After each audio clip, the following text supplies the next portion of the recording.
नमस्कार दोस्तों, स्वागत है आपका मेरे चैनल में। और आज जो हम डिस्कस करने वाले हैं वो है जापान वीज़ा।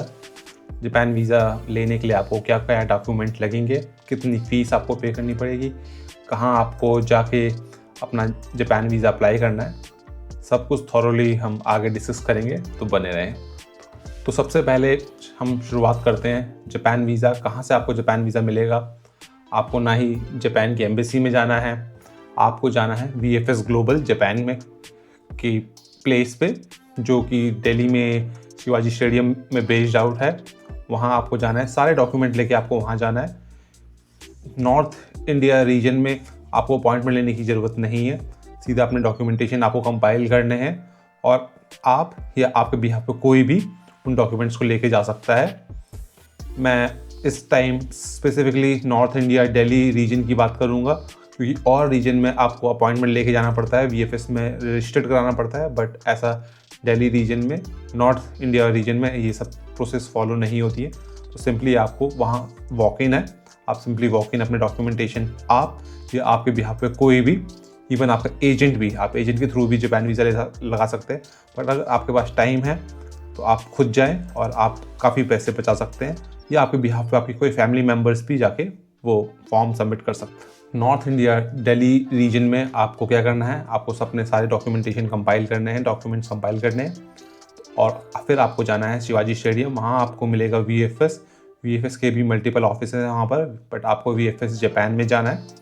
सिंपली बाहर से टोकन लेके आपको अंदर बैठ जाना है और अपने टोकन का वेट करना है। जैसे जब आपका टोकन का नंबर आएगा, आप अपने डॉक्यूमेंट सबमिट करने हैं, फिर आपको अपनी फ़ीस पे करनी है।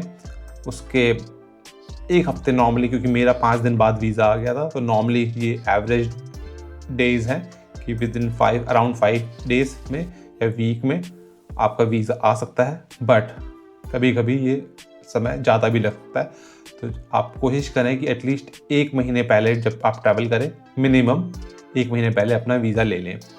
अब बात कर लेते हैं कौन कौन से डॉक्यूमेंट्स आपको लगेंगे जापान वीज़ा के लिए। तो पहला तो आपका पासपोर्ट है, जो मिनिमम उसकी जो रिमेनिंग वैलिडिटी है वो 6 महीने से ऊपर होनी चाहिए। सेकंड आपका है जो एप्लीकेशन फॉर्म है, वो एप्लीकेशन फॉर्म आप VFS ग्लोबल जापान की साइट से जाके डाउनलोड कर सकते हैं।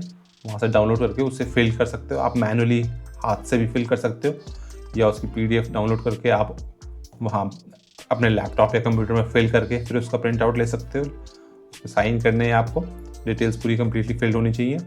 आपको उसमें फ़ोटो भी अटैच करनी पड़ेगी, बस एक फ़ोटो लगेगी आपकी। बस आपको मेक श्योर करना है कि आपकी वो फ़ोटो पासपोर्ट साइज़ हो विद वाइट बैकग्राउंड, वो आपको लगानी पड़ेगी।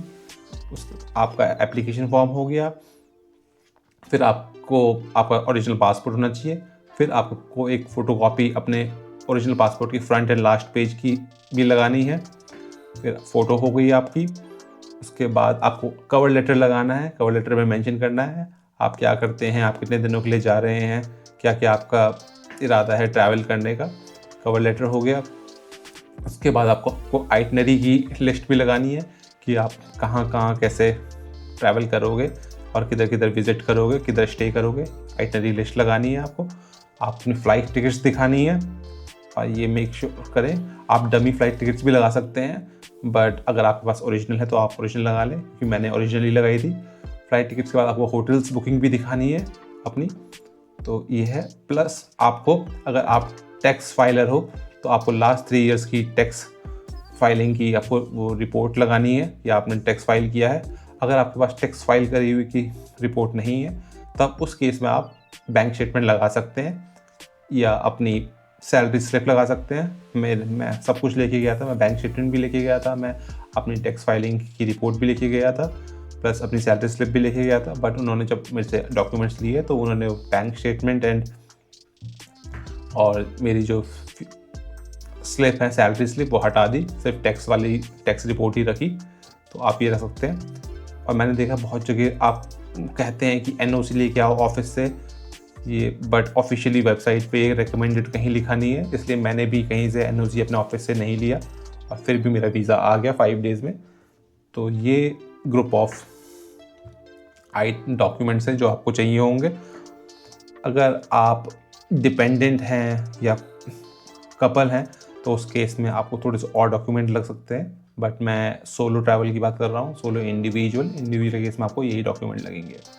प्लस नॉर्मली जो कहते हैं कि बैंक में आपको आइडली 3 to 4 लाख होने चाहिए आपके, बट ये जस्टिफाई तब होगा जब आपकी बैंक स्टेटमेंट दिखेगा। बट मेरी एज सच जब मेरे से बैंक स्टेटमेंट ली नहीं, तो ये भी एक पॉइंट इनवैलिड हो जाता है। अब बात कर लेते हैं वीज़ा फ़ी की।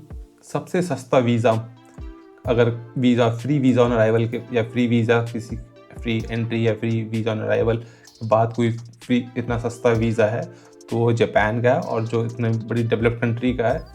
मात्र अराउंड जो जापान एम्बेसी चार्ज करती है वो 450 रुपीज़ चार्ज करती है। बट इसके ऊपर एडिशन में जो VFX है वो अपनी 800 रुपीज़ फीस चार्ज करता है। प्लस अगर आप कोरियर फीस लेते हो, कोरियर सर्विस आप अवेल करते हो, तो 550 रुपीज़ उसके हैं। तो इतने सस्ते में भी आपको कोई डेवलप कंट्री कोई वीज़ा नहीं देती जितना जापान देता है। प्लस आज की डेट में जितना लिबरल जापान हो रहा है अपने वीज़ा देने के लिए इंडियंस को, उतना आई डोंट थिंक सो कोई भी any big economy, developed economy इतना इंडियंस को इजीली वीज़ा दे रही है। तो आप डेफिनेटली आप जापान का वीज़ा लेके अपना पासपोर्ट को थोड़ा, अपने ट्रैवल हिस्ट्री थोड़ा स्ट्रॉन्ग कर सकते हैं। तो आई वुड डेफिनेटली रिकमेंड कि आप जापान वीज़ा अप्लाई करें। और जापान है भी बहुत ब्यूटीफुल, आपको वर्थ इट लगेगा और बहुत ही हैसल फ्री है। जापान का वीज़ा लेना एकदम वॉक इन है, आप कभी भी जा सकते हो। बट मेक श्योर करें कि आप जो वीज़ा फ़ीस है आपकी, आप कैश में कैरी करें, क्योंकि ऑनलाइन लेने के भी प्रोसीजर हैं बट बहुत ही वो काफ़ी टफ टिपिकल है।